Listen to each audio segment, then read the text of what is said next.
So I was going to do a video on interstellar travel and compare the various means of doing this that science fiction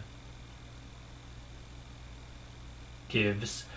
And as I was looking into it and thinking through, it came to me that this was going to be a very long topic. So, not going to do all of it. I'm just going to look at multi-generational ships this time around. Multi-generational ships are the ones aren't with current technology. They're the ones we're most likely to do. Obviously, science fiction. You got all sorts of alternate technology you can just toss out there, but for actual, some science, older science fiction stories tried to keep it a little more real, and so multi-generational ships were the way to go by them. Now, what is a multi-generational ship? Basically, a multi-generational ship is I blast off today, and 5 or 6 generations from now, my great-great-great-grandchildren arrive at the location.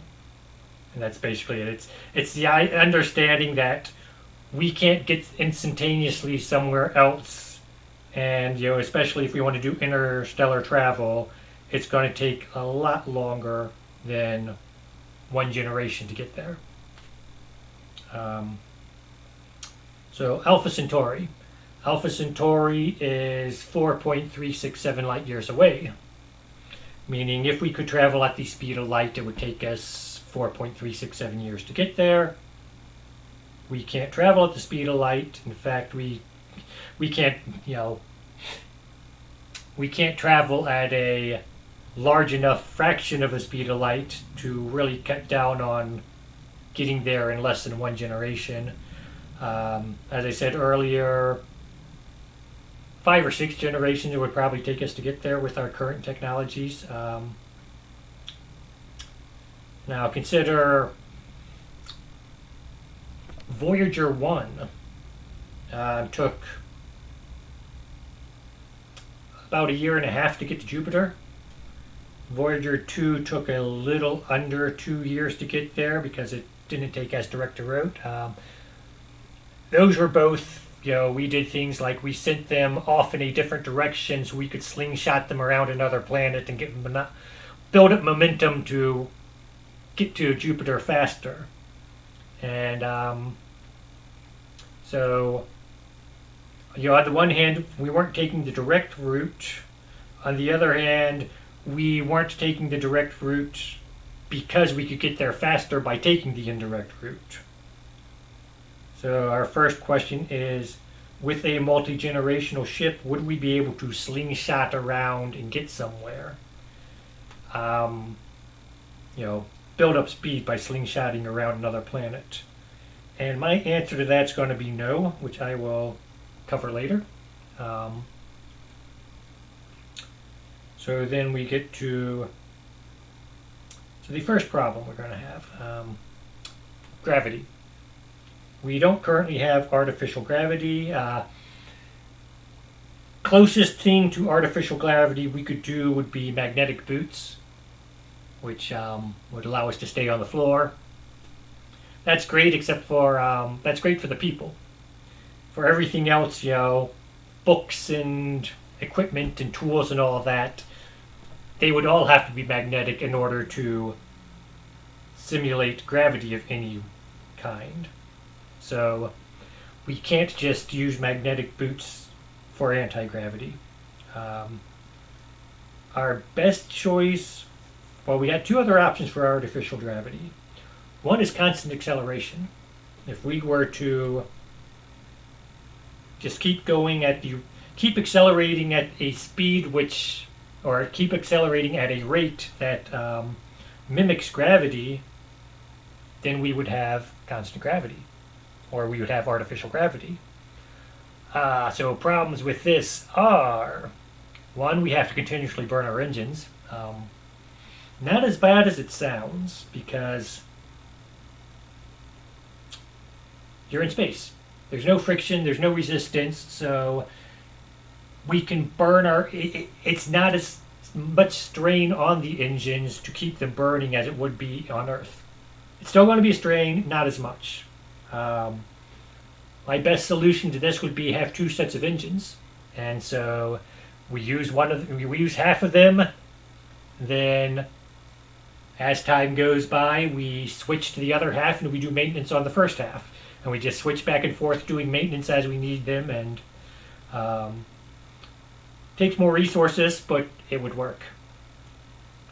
The real problem with constant acceleration is speed of light is our maximum. So unless we can get there without reaching the speed of light, we're going to have to eventually either slow down to a constant velocity and lose our artificial gravity, or we're going to have to start flip the ship around and start decelerating. So we have the equivalent of an acceleration. We continue with the gravity, or the artificial gravity. And actually that would work if we could flip around at the halfway point.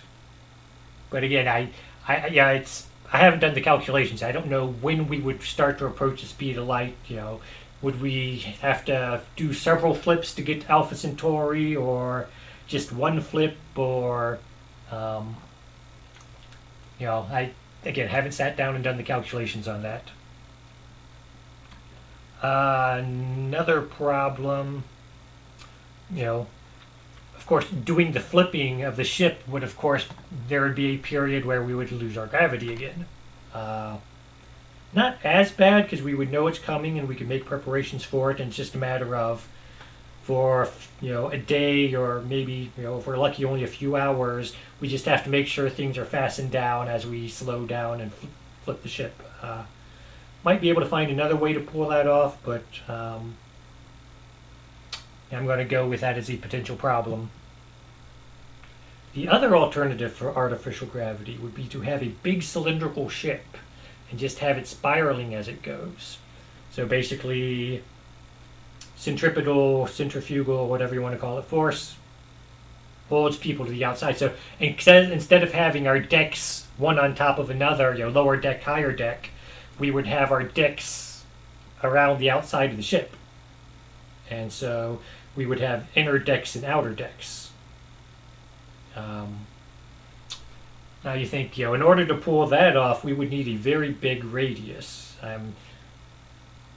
We could do it with a smaller one, but it would be sort of disorienting for the people inside, and all our rooms would curve.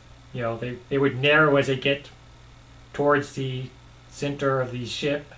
So, we would want enough space that people aren't in these little triangular rooms. Not a bad thing, and we get this gets to the next problem we have with interstellar travel using multi-generational ships, is we would need a large ship, in my opinion. One, it would we'd be able to have this big round ship. Two, we need food. Current technology, we do not have food pills. Well, we have vitamin pills and stuff like that. We can't sustain ourselves on them, not for long. We would need actual food for the people to eat. So we are going to have large hydroponic bays, or even big rooms filled with dirt with stuff growing in them. We need enough food to feed several generations. Like I said, 5 or 6, I'm assuming. Which means we need farms, basically, on board this ship. We also need a large population. And some people would be like, well, we don't need that big a population. And I say, yes, we do.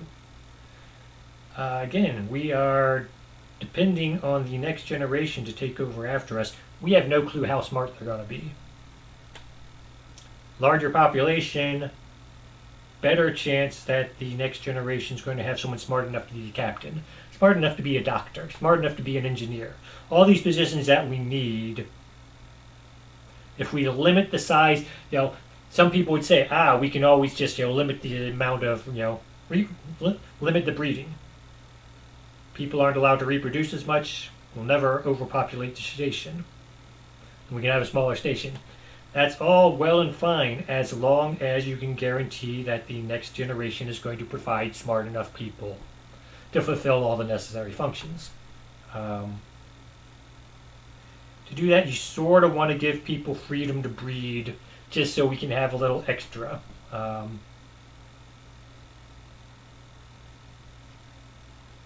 You know,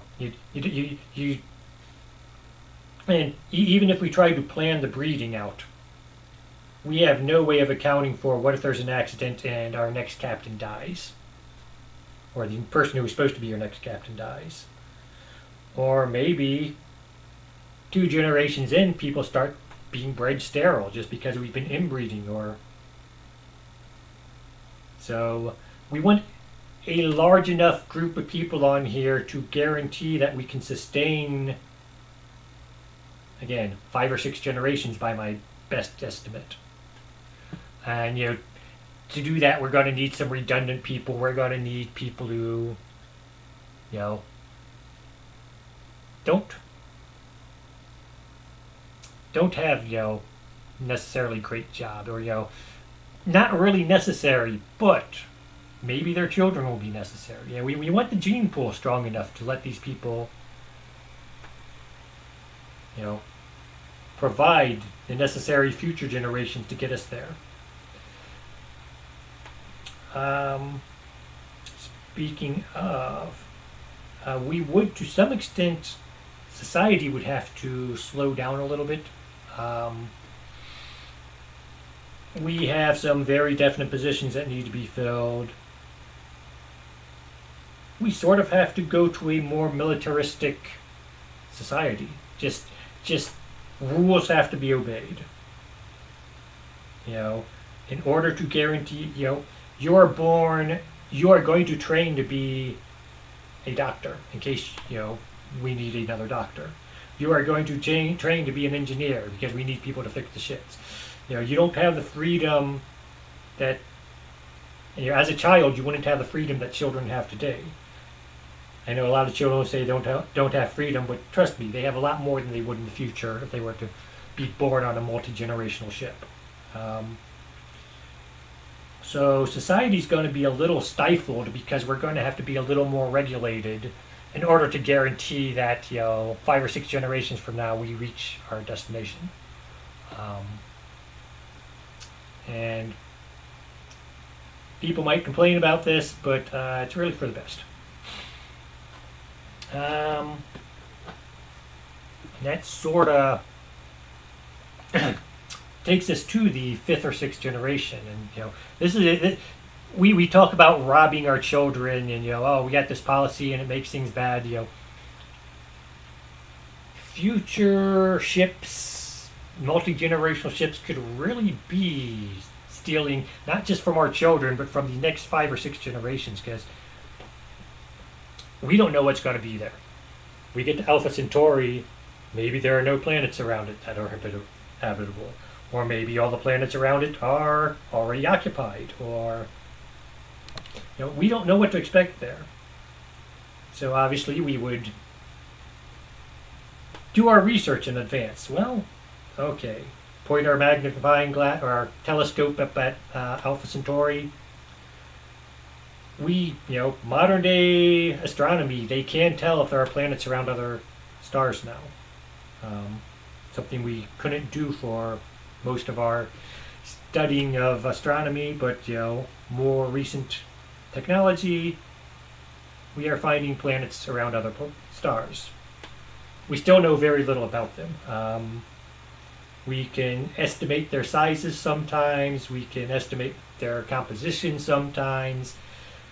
Would they be habitable by man or not? That's a little harder. We can somewhat tell if they have an atmosphere. We can even tell to a lesser extent whether the atmosphere is one we could breathe. Still, there's, what's the soil like though? What's everything else? Does it have a civilization on it, like I said? So, are we going to get there and find a big sign that says, "Go away, you're not welcome here"?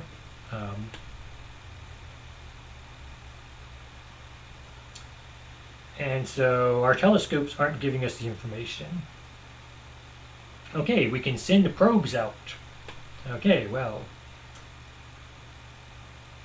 4.367 light years away, so our probe has to either be a very high-speed probe, or we've got to find some way to get the probe, if it's going to take us 5 or 6 generations to get there, then our probe's going to take probably 3 or 4 generations at least to get there.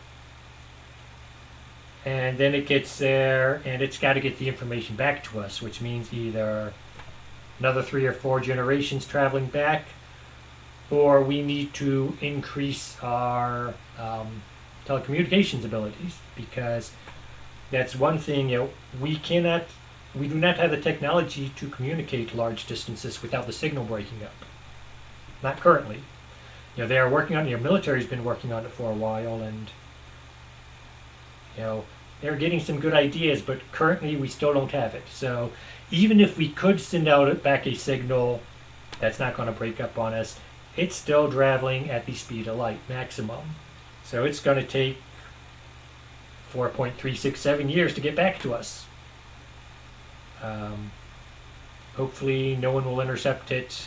It won't lose data. So again, our big plan to go, to find a planet, we would have to spend or wait a few generations just for our probe to get there, at least. And then years at least for it to send back the information. The